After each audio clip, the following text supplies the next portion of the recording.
See the difference. In the story of Sakal, we know that Sakal was having good health. उसकी health भी अच्छी थी, उसके माँ बाप भी जो है जो भी इनकम वगैरह थी उनकी थोड़ी ठीक ठीक थी, तो उन्होंने कोशिश की, उसे पढ़ाया, तो उसकी एजुकेशन भी अच्छी हो गई और उसकी हेल्थ तो अच्छी पहले से ही थी और इसी वजह से वो एक अच्छे इनकम ग्रुप में शामिल हो गया और वो एक इनकम रेगुलर इनकम करने लगा, जॉब मिल गई। What happens in case of Vilas? Vilas के फादर जो एक फिशरमैन थे और वो 2 साल का था तभी उनकी डेथ हो गई, तो उनकी माँ को जो है फिश की सेलिंग वगैरह करने के लिए मार्केट तक जाना पड़ा। अब वो फिश उनको कहाँ से मिलती थी? जो लैंडलॉर्ड का पॉन्ड होता था, जो जिन लोगों ने तालाब वगैरह खुदवाया होगा, उसके मालिक उसको फिश देते थे, एक रेट में देते होंगे, वो उसमें कुछ प्रॉफिट लगाकर उसे वो बेचती होगी। तो जैसा आपने देखा कि 150 रुपीज ही पर डे वो कमा पा रही है। विलास की भी हालत जो है वो ऐसी है कि वो बीमार है, अर्थराइटिस की बीमारी है उसको, और इसके लिए उसे रेगुलर डॉक्टर की जरूरत पड़ती है, लेकिन उसकी माँ के पास इतने पैसे नहीं कि उसे डॉक्टर के पास ले जाए। तो यहाँ पर हो रहा है कि विलास जो है और बीमार से बीमार होता जा रहा है। कुछ दिनों के बाद में ये होता है कि उसकी माँ जो है वो बीमार पड़ जाती है। अब घर में उनको सपोर्ट करने वाला भी कोई नहीं और लुक आफ्टर करने वाला भी कोई नहीं, इसलिए क्या करना पड़ता है, विलास को मजबूरन फिर से खुद भी फिश बेचने के लिए बाहर जाना पड़ता है। So if you compare both the situation, we can see how education and health is very important in case of people as resources. If you want to use your people as resource, then there must be 2 particular things to be added in their life. First is education and second is health, that is hygiene and everything, diet, hygiene, everything. These are the 2 main things. If you add to the people from the childhood, they will grow in a particular type of resource that can be used to enhance the economy of the country.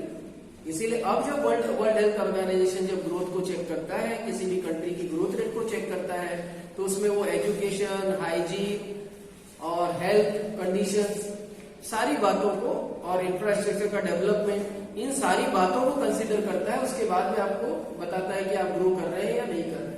तो health is become important for every country to be listed. जितनी countries की list बनती है growth rate में, उस list को बनाते समय सबसे पहले जो देखा जाता है वो हेल्थ और एजुकेशन होता है। और इसीलिए हमारे यहाँ सर्व शिक्षा अभियान चलाया गया, लड़कियों को मुफ्त में शिक्षा देने की बात चलाई गई, क्योंकि मोस्ट ऑफ द फैमिलीज ये सोचते थे कि लड़कियों को पढ़ाकर क्या होगा।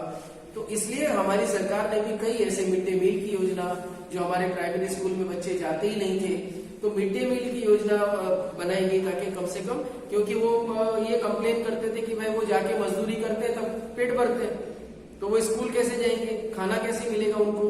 तो इसके लिए सरकार ने इन क्वेश्चन को सॉल्व करने के लिए मिड डे मील योजना बनाई।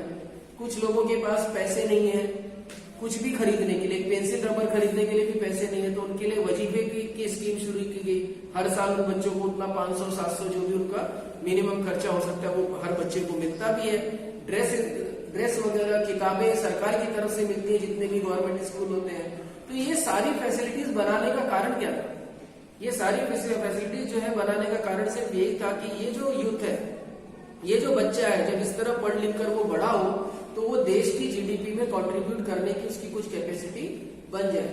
वो खाली एक मेयर पॉपुलेशन बन के न रह जाए, वो हमारे लिए एसेट बने, लिएबिलिटी न बन जाए कि वो बीमार रहे विलास की तरह। जो गवर्नमेंट हॉस्पिटल में जाएगा तो उसको जो इलाज पे खर्चा आता है वो गवर्नमेंट की तरफ से होता है।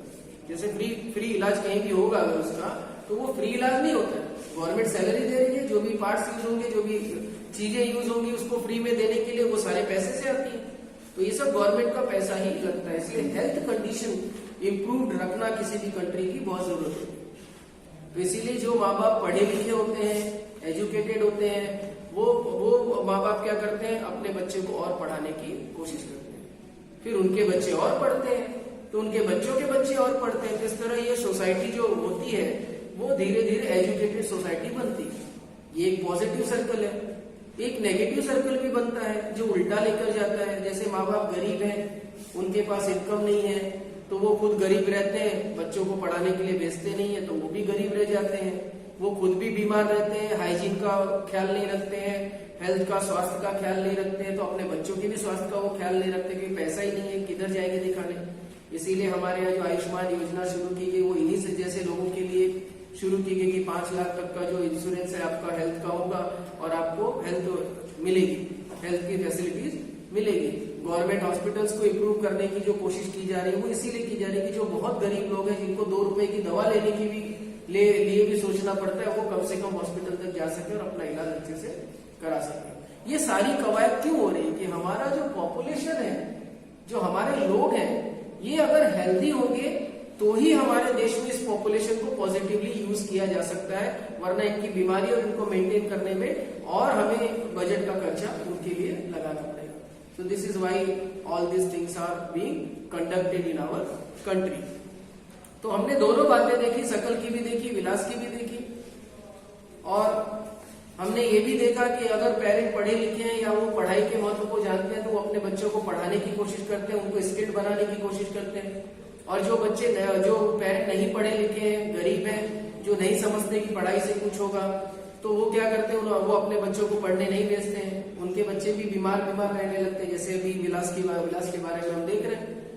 तो ये विस्कस सर्कल है, एक तरफ तो पॉजिटिव भी घूम सकता है, दूसरी तरफ ये चक्कर नेगेटिव भी घूम सकता है। तो ये दोनों बातें किसी भी देश में मौजूद होती है, लेकिन किसी भी कंट्री को अगर अपने पीपल को एज अ रिसोर्स यूज करना है तो उन्हें सबसे पहले उनके एजुकेशन और उनके हेल्थ पर कंट्रीब्यूशन करना पड़ेगा, जो कि जापान जैसी कंट्री सबसे ज्यादा करती है। So this is how we can C